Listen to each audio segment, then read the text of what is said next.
Welcome to our health and wellness series. You cannot afford to miss this video if you are concerned about your health or increasing waistline. What are the two food sources that cause around 60% of health issues and single-handedly prevents you from creating your dream body? In all probability, you may not have guessed correctly. It's sugar and processed food. Even if you guessed correctly, still, you will find this video to be a real eye-opener, and it will induce some powerful changes in your dietary habits. Do you know that sugar falls in the category of recreational and addictive substances, like drugs and alcohol? You may not believe the statement now, but by the end of this video, we promise that you will agree with it wholeheartedly. As we equated sugar with addictive substances, let us understand very briefly what makes these recreational substances so addictive and hazardous. It's quite strange that the actual sources of any of these recreational substances were not that addictive or hazardous. The problem originated only when we started to refine them. Let's demonstrate this with few examples. Fermented alcohol, like wine, is not as bad as refined or distilled stuff, like whiskey, gin or vodka. Another example is the very dangerous and very addictive cocaine, which is also a product of refinement. The refinement of coca leaves. These leaves had been chewed by farmers for hundreds of years for a boost in energy, without having any major health issues. Similarly, sugar is produced by the refinement of sugarcane, or beetroot juice, and mixing it with refined cornstarch. If consumed in their natural state, in moderation, neither sugarcane stalk, nor maize, is either addictive or harmful. Can you notice a common trait in all these examples?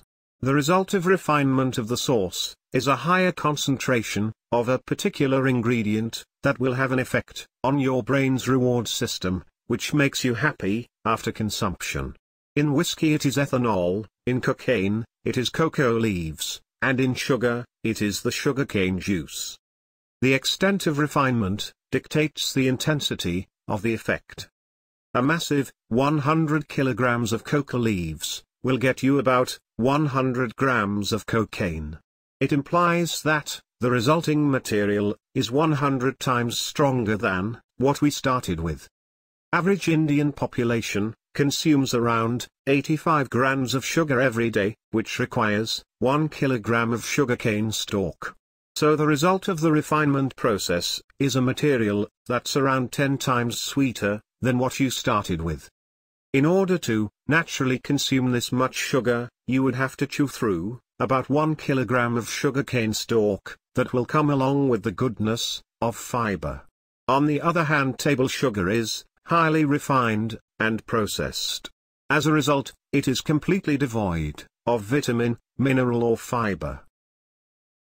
Sweet activates your reward center more than lots of other taste. We are evolutionarily programmed to seek sweet food because sweet foods in nature are very rarely poisonous. Sugar and cocaine have the similar effect on the brain in terms of the release of happiness-inducing chemicals like dopamine. With its happiness-triggering attributes, combined with the irresistible sweet taste, no wonder researchers have proven that sugar is 8 times more addictive than cocaine. As is the case with any substance abuse, people addicted to sugar also exhibit the traits of increasing tolerance and withdrawal. When you become tolerant to something, the pleasure center of the brain produces less amount of dopamine for the similar intake of the recreational substance or activity. With reduced dopamine, feeling of happiness becomes less intense. So more dopamine is necessary to get the same effect. And you are forced to increase the quantity of the substance to get the same amount of pleasure. This is tolerance, which is progressive, and is a common feature of every addictive substances or activities. What about withdrawal? People who try to quit sugar experience symptoms like lightheadedness, headaches, anxiety, mood swings, muscle aches and general fatigue. Okay, so we have agreed that sugar is addictive. We have also agreed that it is devoid of any nutritional value. But why did we make such a tall claim, that sugar is the cause of more than 60% of health-related issues? Why are we not blaming fat, at least for the obesity? Isn't it correct that fat supplies 9 calories per gram, whereas sugar, being a carbohydrate, supplies just 4 calories per gram? So why are we holding sugar responsible? The answer lies in a hormone called insulin. Our body starts creating insulin the moment it identifies the presence of more than 5 grams of sugar in our blood. Insulin is like a chef that transfers the sugar from the blood and feeds it to the cell. Think of insulin like a key that opens the entry to the cell, so that the sugar from the blood gets absorbed inside. When we eat carbohydrate, our blood sugar rises quickly, peaks quickly, and falls off just as fast. Protein also leads to spike of sugar in blood, but as you can see, it's not that high. The effect of fat on blood sugar is almost nil. Coming back to carbohydrate, you can see that glucose, fructose and galactose are the simplest forms any carbohydrate. They are basically 3 different kind of simple sugar, known as monosaccharide. Every other carbohydrate is a combination of 2 or more monosaccharides. These monosaccharides are like 3 different bricks, which construct everything that falls under the category of carbohydrate. For example, more than 10 bricks are required to produce brown rice, which can be equated with a palatial house. Between 2 to 10 bricks of sugar are required to produce an apartment, like pulses and wheat. Whereas sugar, or sucrose, is just like a tiny room that requires only 2 bricks. 1 brick of glucose, and 1 brick of fructose. A small room takes less time to be demolished than a huge palatial building. That's why sugar, when consumed, will be converted into glucose almost instantly. When the body detects high amount of sugar in the blood, it would release insulin in order to facilitate the transfer of the sugar from the blood to the cell. Now you can see the reason behind sugar, which is a carbohydrate in essence, triggers such a spike in insulin. There are 3 storage areas for sugar in the body. The first 2 storage areas are body cells and muscle. Like any storage area, sugar will be stored at these 2 places only when they become empty. For somebody who is not unwell, muscle and body cells become empty of sugar as a result of a strenuous activity, or endurance training, or strength training. The third storage area is liver, where a small percentage of sugar is stored as a backup reserve. Liver supplies sugar to muscle and body cells when they become empty, and there is no supply of food. We would use the knowledge we have acquired about carbohydrate metabolism and sugar storage to understand the most powerful concept in nutrition and body transformation. So, let's assume we have not performed any strenuous activity or resistance training during the day. However, we decided to eat a meal which was high in sugar or simple carbs. Such sugary stuff would trigger instant insulin spike in the body. After this, we were still hungry and ate chicken with brown rice and some salad. Though a healthy meal, 100% of the carbohydrate, 50% of the protein and 10% of the fat will be converted into sugar. The body would check if the 3 storage areas of sugar, which are cells, muscle, and liver, need any sugar replenishment. As we were lazy during the day, the sugar storage was full to the brink. This is known as excess sugar. Now we are in a state of spiked insulin and excess sugar. Here comes the most astonishing fact about sugar metabolism. Excess sugar will be converted into fat in the presence of insulin. Once again, let me repeat, excess sugar will be converted into fat in presence of insulin. This is probably the most important nutritional concept that you will ever learn. Now, where do you think all this fat gets stored? Easy, it gets stored in the belly region. If the consumption of sugar is still not controlled, body will keep on producing more insulin and the cells will develop a resistance to them. This is called insulin resistance. It's exactly the way you lose the interest to talk when somebody does not stop talking. As a result of insulin resistance, now the key, which used to open the door to the cell earlier, is not functioning, and hence the sugar from the blood starts getting stored in the belly region as fat. So the belly keeps on increasing in size, at the expense of cells, which get deprived of energy. The lack of energy is perceived by the brain as hunger, and therefore, you'll end up eating more. And the cycle continues. That's why, guys, sugar is so bad for anybody who wants to live healthy or lose fat. We have seen how sugar gets converted to fat in presence of insulin. Though majority of the fat gets stored in belly, some fat is stored in liver as well. If not controlled, accumulation of fat may lead to non-alcoholic fatty liver. 10% of alcohol gets metabolized in our brain, therefore, we experience the feeling of getting drunk, and know when to stop drinking. On the contrary, 100% of the sugar has to be metabolized by our poor liver, and the worst thing, brain, does not realize when to stop eating. The metabolic stress created on the liver, while trying to metabolize either sugar or alcohol, produces loads of toxins.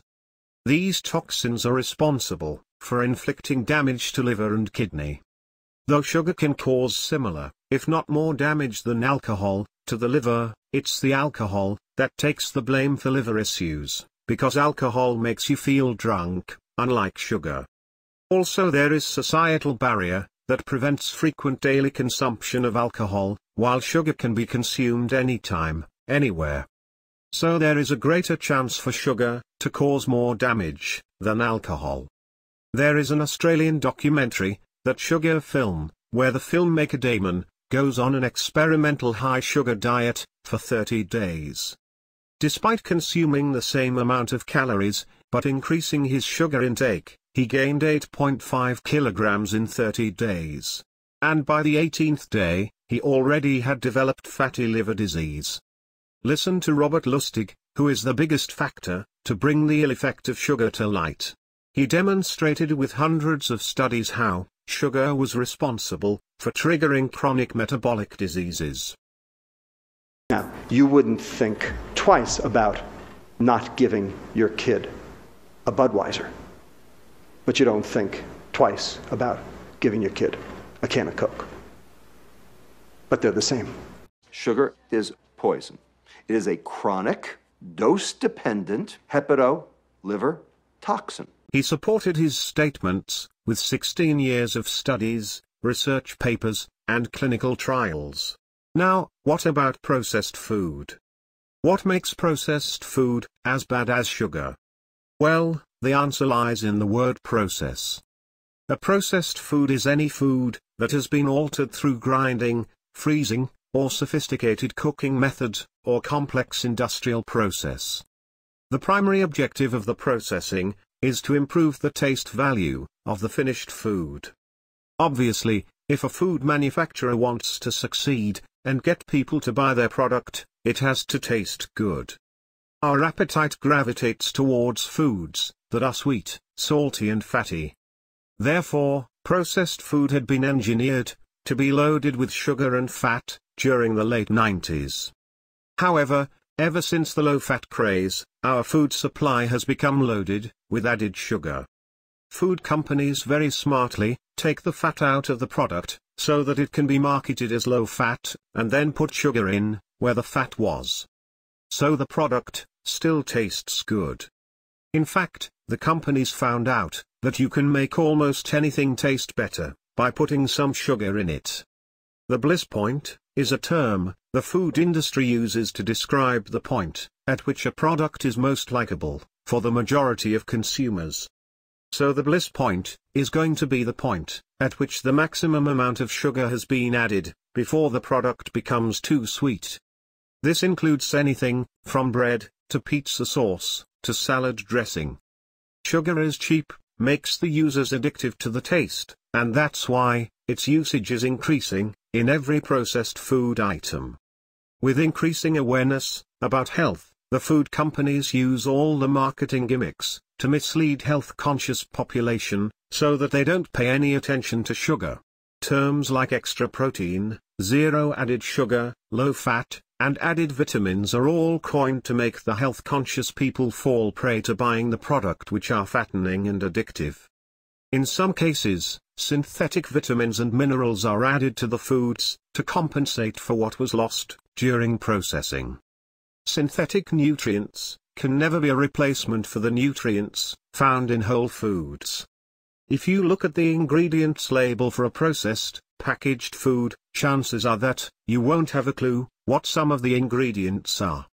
That's because many of the ingredients in there aren't actual food. They are artificial chemicals that are added for various purposes. This is an example of a processed food, a high-protein bar, which is actually marketed as a low-carb friendly health food. I don't know what this is, but it most certainly isn't food. Let's not forget that real foods contain much more than just the standard vitamins and minerals that we're all familiar with. Real foods, like plants and animals, contain thousands of other trace nutrients that science is just beginning to grasp. Maybe one day, we will invent a chemical blend that can replace all these nutrients, but until that happens, the only way to get them in your diet is to eat whole, unprocessed foods. During the processing, even the good, complex carbohydrate is converted into simple sugar, and protein becomes unusable for our body. All this sugar, coming from simple carbohydrate, which originally came from a complex source, apart from added sugar, leads to huge insulin spike, and high amount of fat, ensures that such spike is maintained for a very long time. It implies that, after eating processed food, your body goes into fat storage mode, and remains in that state for a longer time. That's why there is a higher probability, for a person habituated of eating processed food, to store fat, even after eating something healthy, like chicken and brown rice. Even the protein loses its true purpose of building the tissue and muscle, and just ends up supplying empty calories. Also, the process of refinement removes or reduces fiber from the food. Fiber is a buffer that reduces the insulin spike. In fact, many times, the fiber is intentionally removed from processed food in order to increase its consumption and habit-forming traits. Now there are people who are aware about the ill effect of sugar, and they refrain from having Coke and desserts, but they still overdose on sugar without even realizing it.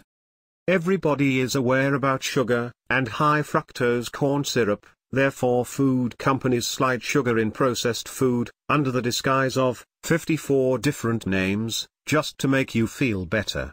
But they are all sugar in essence. So we suggest you to read the label carefully before buying any item from the supermarket, and discard it if it has a camouflaged name of sugar.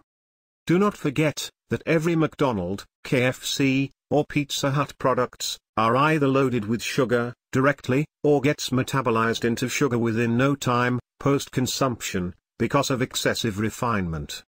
Remember how an apartment can be demolished easily as compared to a palatial building. Listen to Michael Moss, who is a Pulitzer Prize-winning investigative reporter. Moss's explosive, empowering narrative is grounded in meticulous, eye-opening research.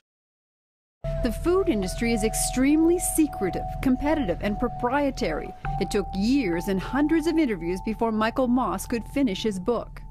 This was like a detective story for me, getting inside the companies with thousands of pages of inside documents and getting their scientists and executives to reveal to me the secrets of how they go at this.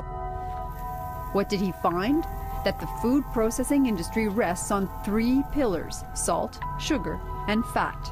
Well, these are the holy trinity of processed foods. And again, when they hit the perfect amounts, they call it the bliss point for sugar, the mouthfeel for fat, the flavor burst for salt.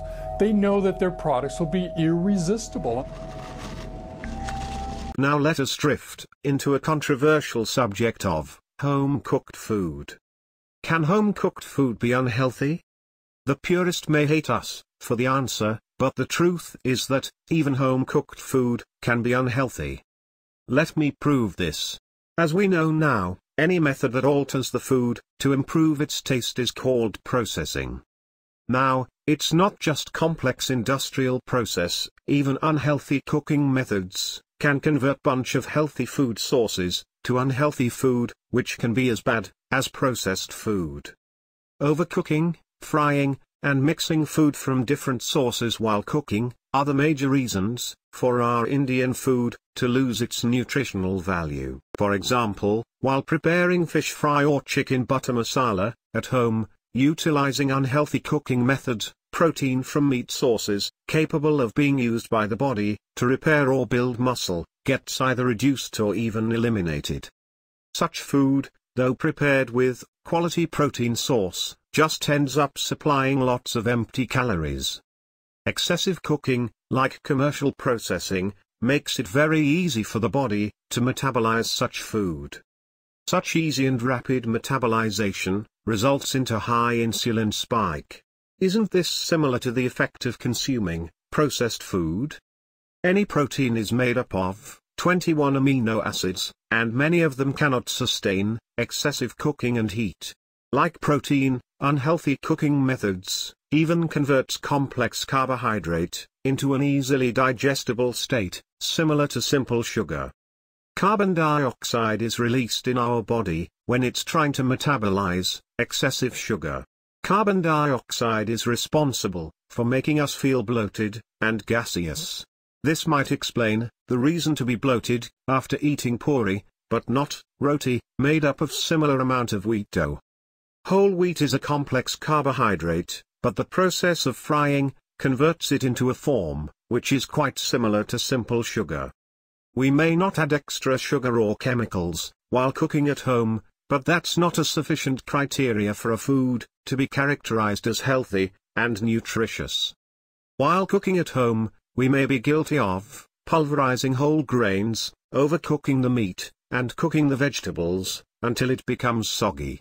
All this taste improvement mechanism, unfortunately, makes our food easily digestible, caloric dense, and extremely low in nutrition. Do not assume that processing only implies addition of chemicals, and just because you are not adding any chemical to home-cooked food, they are superior to processed or restaurant food.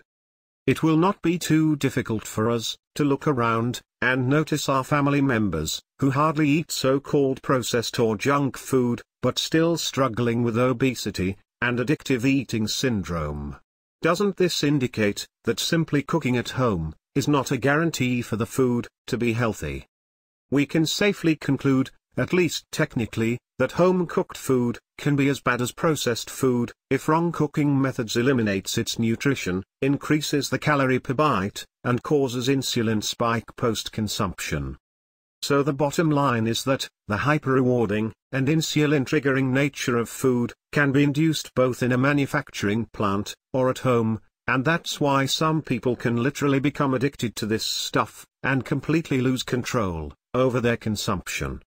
The intense dopamine release that occurs in the brain when they eat these foods can easily defeat their defense mechanism and make them eat much more than they need.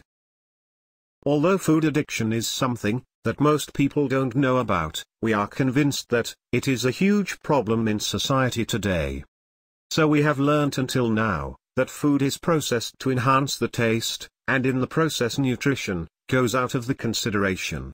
So does it mean that a healthy food needs to be tasteless? Of course not. If the food does not taste good, it can never be a part of our long-term dietary choice. You just need to be mindful to avoid processed and sugary food. Our recipes at Make Your Dream Body are carefully designed to retain the nutritional value of the ingredients without compromising with taste. We recommend you to watch our recipe videos to prepare delicious food, which can even enhance your performance and improve health. A small bit of clarification is required about fruits here. Whole fruits also contain fructose. But do not treat fruits at par with table sugar. Unlike table sugar, fruits are neither processed nor refined, unless you consume them in the form of juice. Whole fruits are loaded with fiber, which reduces the rate of intestinal absorption, meaning your liver can easily handle the steady stream of sugar from a piece of fruit. The fiber will also fill you up. So 4 apples might be actually a lot of food to take in one sitting, but you can get 4 whole apples worth of sugar delivered to your liver in a few seconds from 1 glass of apple juice, which will lead to huge insulin spike. Refinement of fruit, required to produce fruit juice, robs off vitamins, minerals and fiber from the fruit, and what we consume now is very similar to sugar. And therefore, we advise you to strictly avoid fruit juices, even if they claim to have 0 added sugar. However, like any other food source, fruits are the source of calories as well. And therefore, be mindful of not exceeding your set caloric intake by overindulging. It's very common to see people gaining weight over mangoes and dates. To have an idea, we have given the calorie content of some common fruits. You also need to learn to eat the fruits in a right way to maximize its benefit. Fruits should be consumed on an empty stomach. It is best to have fruits 2 hours prior or 2 hours later after having anything. Eating fruit in this way will help the body to process the nutrients, fiber, and sugar properly. This prevents fermentation of fruits in our digestive system. Most importantly, you will avoid sugar getting converted to fat in presence of insulin spike through fructose from fruit. Eating fruit this way prevents any digestive discomfort. Fruit as a snack in between major meal is the best way of consuming them. Also, against the conventional wisdom, it's best to avoid fruits as a breakfast. Your body has been fasting, and the sugar in the fruit will spike your insulin, and you will become hungry very soon. Let me give you another piece of good news. Insulin spike is not always bad. In fact, we need a spike of insulin after resistance or weight training. Post-weight training, protein is the go-to nutrient to repair and rebuild the loss of proteins from our muscle cells. Protein also provides the building blocks required to build new muscle tissue. We know that insulin is a chef that transfers sugar in the cell of a person having normal metabolism. Now, insulin also acts as a carrier to transfers protein into the cell. Without insulin, absorption of protein is reduced drastically. Therefore, the best time to spike your insulin is after weight training while consuming protein. Insulin is consumed helping in protein absorption into the cells, rather than converting sugar into fat. So, now the question is, what kind of carbs should you use to spike your insulin after a workout? Well, you know how, there are good carbs and bad carbs. As it turns out, this is actually the only time when good carbs and bad carbs switch roles. Meaning, typical good carbs, like roti, oatmeal, brown rice, etc. contain fiber and other nutrients that slow down its digestion and insulin spike. This is exactly what makes them good any other time of the day. But by now you know, the post-workout meal is all about insulin spike to help in protein absorption. Therefore, foods like honey, white potatoes, white rice, or a cereal like cornflakes are all good choices for a carb source after a workout. Post-workout, you should consume around 25% to 30% of total daily carbohydrate intake, or roughly 25 to 30 grams of carbohydrate. Total daily allocated carbohydrate implies carbohydrate from all sources, including good or bad carb. You should not think that your workout has given you the license to eat more than your allocated budget of carbohydrate, protein or fat. My favorite carbohydrate source, post-workout, consists of 4 dates, along with a handful of raisin. Apart from spiking my insulin, without majorly contributing towards my daily caloric intake, it takes care of my sweet tooth as well. Here is the insulin index of few common food source. Insulin index indicates the extent of the spike that you get from the food. You can select any of the food item from the list as a post-workout carbohydrate source if it score more than 75%. Also, it's important to avoid fat while spiking the insulin, because fat slows down the insulin and digestion. Therefore, having a dessert like rasgulla, or cake, or even ice cream is strictly not recommended, even as a post-workout meal. They are processed, high in fat, and most importantly, very high in calorie too. Post-workout nutrition is very important. We will surely do another exhaustive video, very soon, about pre- and post-workout meal. Don't forget to subscribe to our YouTube channel and join our Facebook page, so that you never miss any of our videos. As we have been talking about dopamine and reward circuit a lot, let me tell you that getting a dopamine high and activation of reward circuit in brain is not bad if the source is healthy and soul-stirring. In fact, in our modern society, when depression is on a high, it's really important for us to identify and pursue at least few healthy activities that are capable of activating our reward circuit. Physical activities like resistance training or endurance activities are the most effective source of activating the reward circuit in our brain. Pursuing a passion, bonding session with best buddies, and commitment to a social cause are examples of healthy activities that promotes dopamine release in abundance. Do figure out healthy activities that provides you eternal happiness, and if you have already identified them, pursue them regularly, so that they become a part of your habitual routine. If an honest self-introspection has revealed that currently, not even a single activity is capable of releasing happiness chemicals in your brain, then it is surely a cause for concern, and you must address it at the earliest. One last topic of this video is a comparison between sugar and few other supposedly healthy substitute of sugar. Let's go back to science to see if they are really healthy. Our comparison is going to be between sugar, honey, Indian jaggery, and artificial sweetener like Equal and Splendor. Indian jaggery is popularly known as gore. Indian jaggery is an unrefined sugar, made by boiling concentrated sugarcane extract, until it hardens. We will compare all the 4 sweet stuff on 4 parameters. The parameters are calorie density, nutrition profile, impact on insulin spike, and addiction-inducing traits.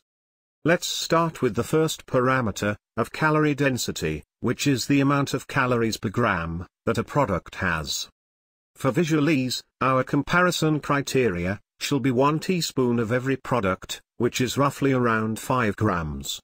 1 teaspoon of sugar gives 19 calories, honey gives 18 calories, jaggery provides 19 calories, and artificial sweetener gives 0 calorie, which is not a big surprise. Let's check the nutrition profile now. Needless to say, sugar has 0 vitamin, mineral and fiber. Constitutionally, honey is a bit different from sugar. Sugars are generally half glucose and half fructose. Honey is a larger proportion of fructose. Honey comes from a more natural, unadulterated source. It does contain nutrients and antioxidants. But I won't go into the details of what they are, because when consumed at 2 to 3 teaspoons a day, these nutrients are present in just trace amounts. So nutritionally, if you seek to reap the benefits of honey, you'd need to consume about a glass every day. In which case, you can kiss weight loss goodbye.